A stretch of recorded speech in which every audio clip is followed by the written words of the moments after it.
ही पालकांची नैतिक जबाबदारी आहे की आपला पाल्य कसा घडला पाहिजे या प्रश्नाच्या मागचं गांभीर्य लक्ष घ्यायला पाहिजे. त्याला सुद्धा पालकच जबाबदार असतात.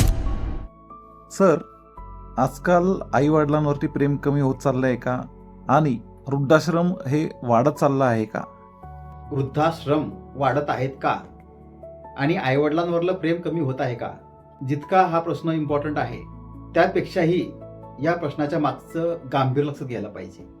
कारण प्रत्येक गोष्ट ही दोन पैलूंनी पडताळणी केली पाहिजे. जसं की नाण्याला दोन बाजू असतात, अगदी त्याचप्रमाणे जेव्हा मुलगा एखादं चांगलं कार्य करतो त्याला पालकच जबाबदार असतात, आणि जेव्हा मुलगा एखादं वाईट कार्य करतो त्याला सुद्धा पालकच जबाबदार असतात. परंतु हे कटू सत्य आहे. म्हणून ही पालकांची नैतिक जबाबदारी आहे की आपला पाल्य कसा घडला पाहिजे, त्याने आपण त्यावर कसं प्रेम केलं पाहिजे जेणेकरून तो आपल्यावर प्रेम करू शकेल. मग इथे तफावत जेव्हा होते, जेव्हा इथं काही घटना चुकीच्या घडतात त्या ठिकाणी अशा गोष्टी घडणं हे अतिशय स्वाभाविक आहे. त्यामुळे मला असं वाटतं की प्रेम कमी होत चाललंय, वृद्धाश्रम वाढत चालले आहे, याला दोन पैलू जबाबदार आहेत, एक सिंगल पैलू नाही.